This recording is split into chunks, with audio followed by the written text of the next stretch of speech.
Addy Soldiers. Before we get started, a friend brought this over the other day and then didn't take it home with him, so to me, that's free real estate. Like, if you leave delicious things in my fridge, you gotta use it or lose it. As somebody that started off 2023 in a little bit of a rough spot, I wasn't sure if I was going to read, like, anything this month, actually. And then somehow I managed to read 7? Wait, where did I put the other one?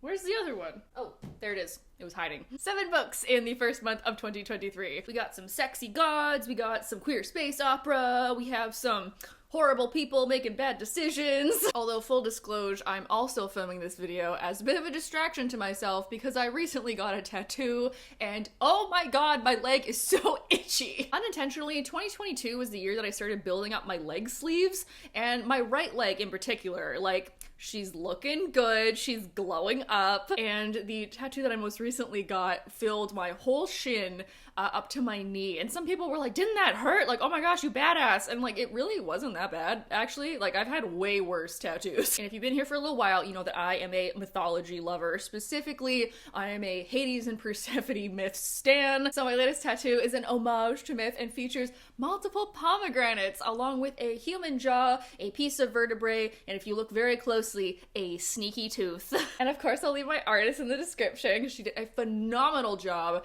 especially considering that I literally just word vomited at her, being like, these things, and then this, and then make it creepy. And she was like, I got you. I also recently had a friend say that my tattoos never look flaky or red on camera. And that is because I am strategically far away from the lens. Like, do you really want to see the gross peeling skin? Like, do you?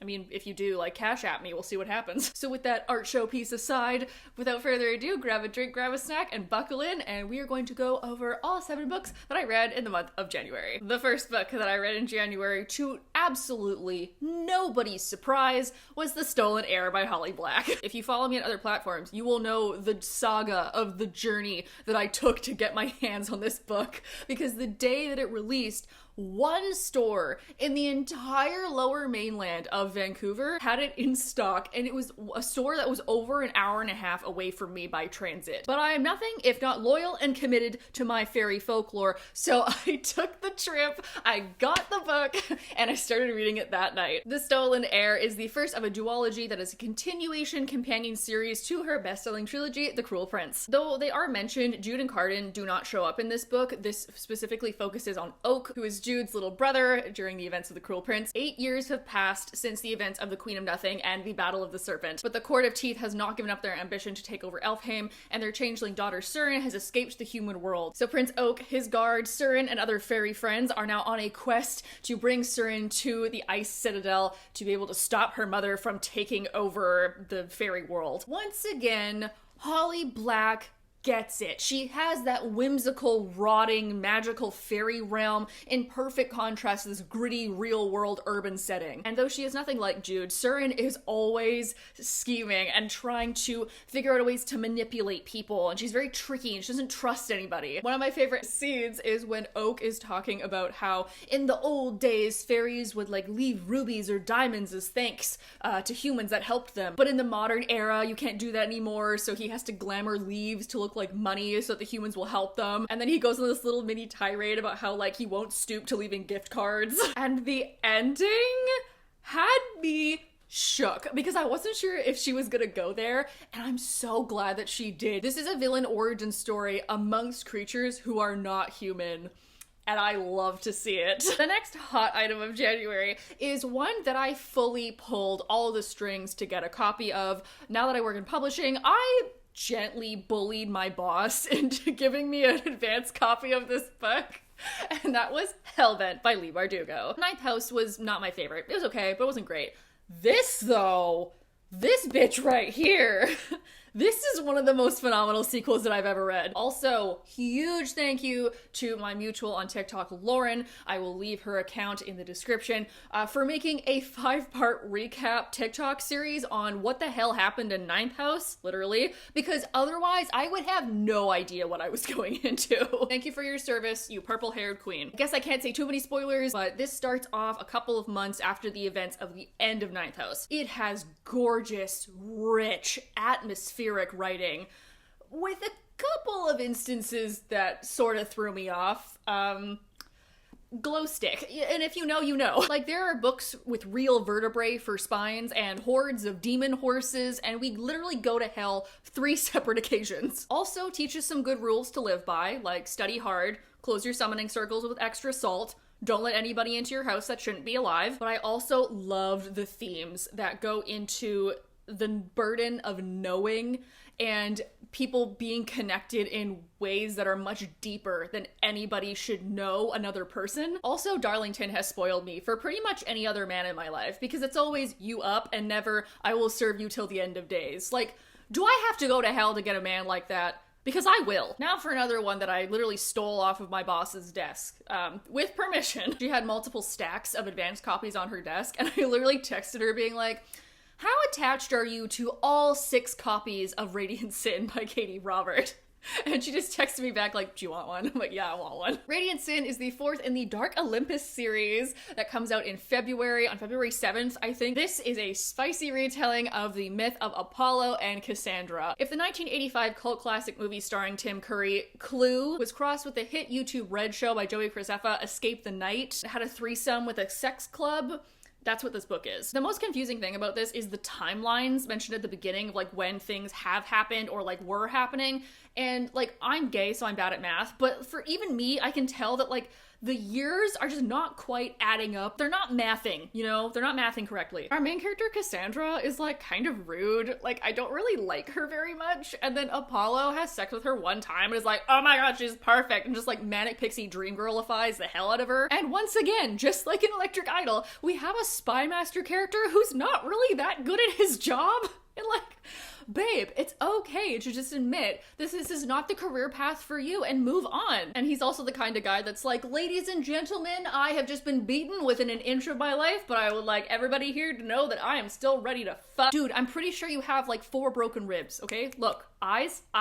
Priorities. The biggest surprise of this book is that this one has the most plot out of any of them so far, because it goes from like, haha, ooh, fun, spicy Greek mythology retelling to like, people are getting murdered. And you're like, holy shit, okay. That being said, I did finish this in 2 days, and I am very much so looking forward to Cruel Seduction coming out this fall. Speaking of spicy books, I have a phenomenal spicy book recommendation for you all that you can get right now. Author of the new adult supernatural thriller book, The Hollow Gods, and my friend AJ Vrana recently sent me her new bind-ups. I'm gonna go get them, hold on. Okay, so like The Hollow Gods, The Echoed Realm, right? Cool. But may I interest you in The Hollow Gods and The Echoed Realm? Damn, these are some sexy covers. So along with revamping the covers, she's also slightly revamping the stories. Because she writes new adult, and new adult is very heavily connected to romance, people were getting upset that there wasn't more sex and romance in her books, and that's a whole other argument. You don't need to have sex in a book to make it new adult's an age band, etc, etc. But she still wanted to give it a try, so she sent me the novella called Stray Feathers, which is all the smutty, spicy scenes that are not in The Hollow Gods. Now, I believe the new versions of The Hollow Gods and The Echo Realm that are available on her website, which I'll also link in the description, have these smutty scenes in the book, but you can also just buy the novella of sexy stories, and I think that's truly genius. Get a book with smut, get the book without smut. It's still the same story, it's just what you prefer. Amazing. We are living in the future. And these 7 extra / deleted scenes are hot. Is it weird to enjoy your friend's smut?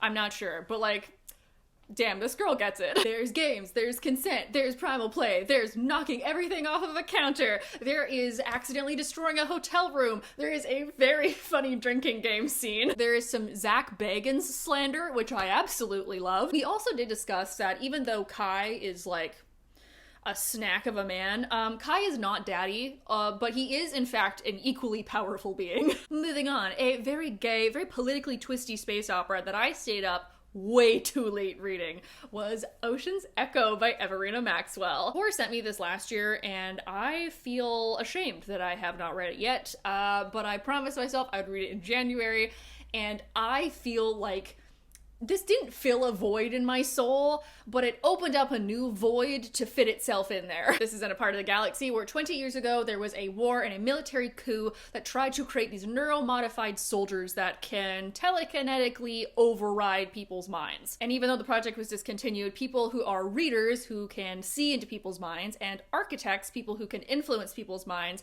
are highly regulated and still a bit of a taboo in society. Our main character Tenel is a flirty, flighty, socialite, rich boy who is the nephew of a major political leader, and he gets forcibly conscripted because of his reading powers into the military. On the other hand, Architect Surratt is the son of a infamous political rebel, and he's trying to climb the ranks in military and forget his past. And when Surratt and Tenel are forced together and told to sink mines, they both refuse, but then have to try and trick everybody else in the military base. So not only are they hiding this rebellion from the very war-hungry generals, but they're also starting to feel things for one another, as well as discover more and more things about the previous coup and whose side are we on? Where in space are we? Are we the good guys? We don't know. The world building, galaxy building, universe building was so good. It was so rich and detailed without ever feeling like info dumpy or overloading the reader. And I now know why they call it a slow burn romance, because I was ready to burn something down at how slow this romance was progressing. Oh my god, just freaking kiss already. And we're zip zapping through chaotic space and making mind links and like vibes, bro. Great development of Tenel and his way of like trying to manipulate people through like sex or drug, and then eventually just realizing that he could just ask for someone to help him. And like that moment of realization was like so heavy for both him and the reader. And Surratt is very heavily autistic coded, which is interesting because I think that's a bit of a trend that I've seen over the last little while of like never explicitly stating if someone is neurodivergent, but like very heavily implying that they are. This is less romantic than Winter's Orbit, but at the same time, I think I like the plot and the pacing of this one more because there's just more to sink your teeth into. And then, get this, I read another sequel. Who am I? I'm historically and infamously known for never reading sequels, and if you look at one of my last TBR declutters, I think it was like 30% sequels by volume. But for whatever reason, my brain said to me, you know what, now's the time. You know, you've kept this book since last summer, and now particularly is the time that you're gonna read this. And I'm so glad I did. Oh my god, but I'm also mad at myself because if I had read this in 2022, this would have been one of my favorite books of 2022. Bloomsbury sent me a copy of Defend the Dawn by Bridget Kimmerer, the sequel to Defy the Night. Defy the Night is a fantasy Robin Hood retelling where our main characters Tessa and West are vigilantes that are trying to gather and distribute medicine to a population that is ravaged by this plague. But then of course not everybody is who they say they are, and there's a rebellion brewing, while we also see part of the castle and the king and how he's trying to take control. Bridget Kimmerer's character development is so good, and I never think about it until the end of the book and realize like how much that she had set up, and she did not disappoint with this sequel. I've said it before and I will say it again, Harristan. Now that is a king. He is such a phenomenal character. He is strong and he is firm, but he also has the guilt and the weight of not being able to help everyone and having to prioritize and knowing that little things that he does can cause major harm. He's not whiny or indulgent or quick to anger, and he is constantly wielding power while trying to not exploit it. The tension between Corrick and Captain Blakemore and Tessa is immaculate.